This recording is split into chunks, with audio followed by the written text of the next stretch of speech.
In our last message, we pointed out to you that God does have a body with bodily parts like a man.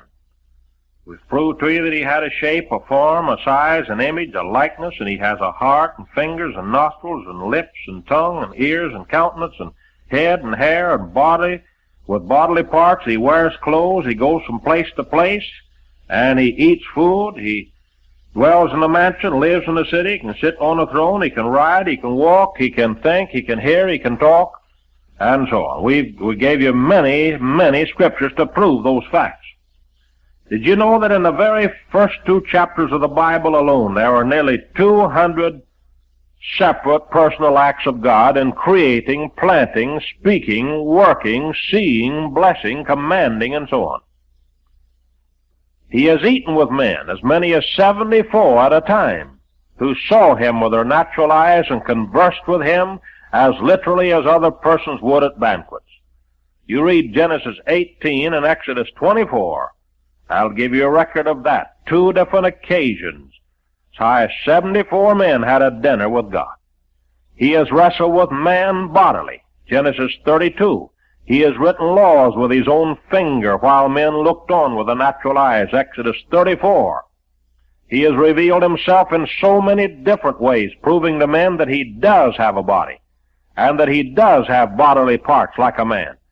That only rebels and unbelievers will reject such obviously literal manifestations and revelations of deity. If you want to make him a liar concerning all these things, that is your responsibility. But why not believe them, and why not be sensible about it and recognize that God knows more about himself than we know, and therefore if he said those things about himself, then he evidently knows what he's talking about. Let's accept God's revelation then of himself, literally as it is given to us in the Bible.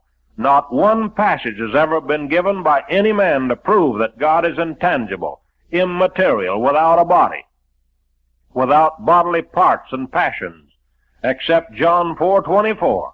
And that merely says God is a spirit.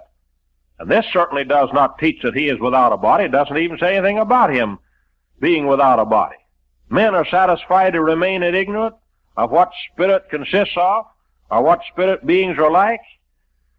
But there's no need of remaining in ignorance, since we have hundreds and hundreds of scriptures in the Bible teaching us that spirit bodies consist of material and substance, and they have real bodily form and shape, or they could not do what spirit beings are spoken of in the Bible as having done in the past, or are yet going to do in the future. Spiritual substance is as real as natural substance, except that it is of a higher type and governed by higher laws. Paul speaks of the human flesh and bone bodies in the resurrection as being spiritual. 1 Corinthians 15:42-44. He says there is a natural body and there is a spiritual body. And he speaks of it as being likened to his glorious body, like the body of Jesus Christ.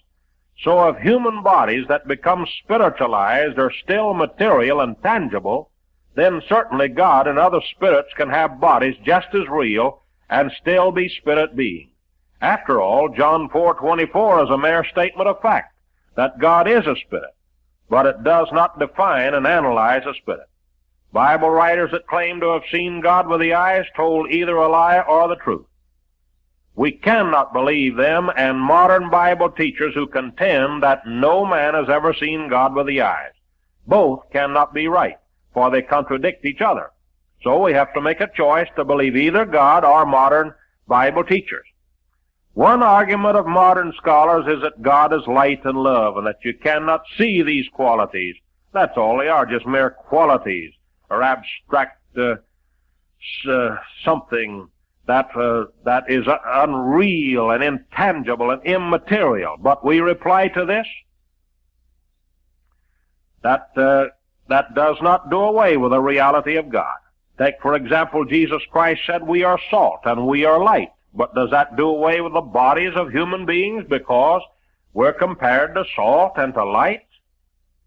Another argument they use is that God cannot be comprehended by the senses but by the soul, that he is above sensuous perception. If this be true, then God cannot be comprehended by the soul.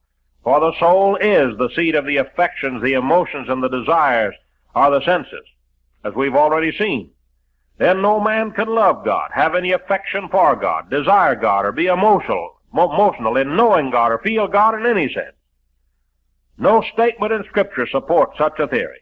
By his senses, man can enjoy, feel, see, touch, hear, and otherwise experience God, and it takes the senses to do any one of these things. Men have seen God, have heard God, have touched God, and have otherwise experienced God. All Israel heard God with their natural ears in Deuteronomy 5:24, when God's voice spoke out of Mount Sinai the 10 Commandments. Jacob wrestled with God, and therefore he had to touch him in order to wrestle bodily with him all night. So it goes many, many other scriptures that we could use to prove that God does have a real body and can be comprehended by the natural man. The reason that we do not comprehend God more than what we do with the senses is that he is bodily too far from us. When the time comes, all men will see God face to face and live with God forever. While we'll not only see and hear and smell and touch God, but we'll otherwise comprehend God in the same sense that we comprehend others and the presence of others on earth. It may be objected that these facts do not harmonize with John 1:18. No man hath seen God at any time, but we answer they are in perfect harmony. The Greek word for seen here means to comprehend fully, or to understand fully with the mind, as well as to look upon with the eyes.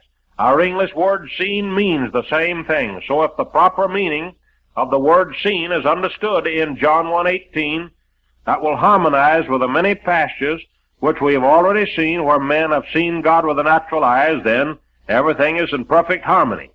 No statement ever says men cannot now comprehend God.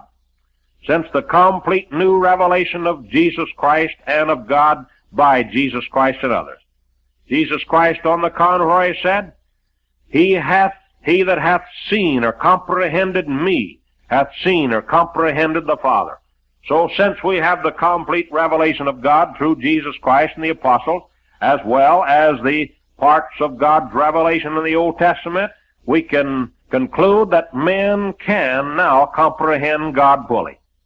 It may also be objected that these facts do not harmonize with Exodus 32:20, where it says, Thou canst not see my face, for there shall no man see me and live. But again we reply that there is no contradiction. The whole passage must be considered, not only this one verse. Verse 11 says that the Lord spake unto Moses face to face, as a man speaketh with a friend. This proves that Moses saw God with his eyes. It was in verse 18 that Moses requested this, Show me thy glory. And it was this that could not be granted, to see the glory of God. Paul says in 1 Timothy 6:16 that God dwells in the light, whom no man can approach unto, whom no man hath seen nor can see. But out of that light, God was seen by Moses on this occasion. So it was the glory of God that Moses requested, not God out of his glory, to see his outward form. God could not grant Moses to see him in all of his infinite glory. But he did say, I'll let you see my back parts as expressing my glory. And that happened according to the record in this passage itself. Exodus 33. No scripture says that God's image consists only in intellectual or moral powers. He could not have such faculties without having a body through which these powers could have outlet. These powers could not be conceived of as being parts of a person that is invisible and non-existent or unreal. They must be concentrated in a real being in the same way that they must be in other persons if they are to be exercised according to their own creative makeup. Naturally, God has intellectual and moral faculties, but this does not do away with his bodily form. He is a real being with a real body and with a soul and with a spirit. Scriptures used to prove God's moral faculties do not say that he does not have a body like other persons who have moral powers. The same passages that speak of God's faculties also speak of man having the same faculties And no man argues that man does not have a body because he has such faculty. So why apply this argument only to God, who should be even more real than his creatures? If all the expressions about God having bodily parts are mere figures of speech and human expressions as contended by Bible scholars trying to convey some idea of God, then it may well be asked, what kind of ideas about God are they trying to convey? Do they tell us that God does not have bodily parts, or that he does?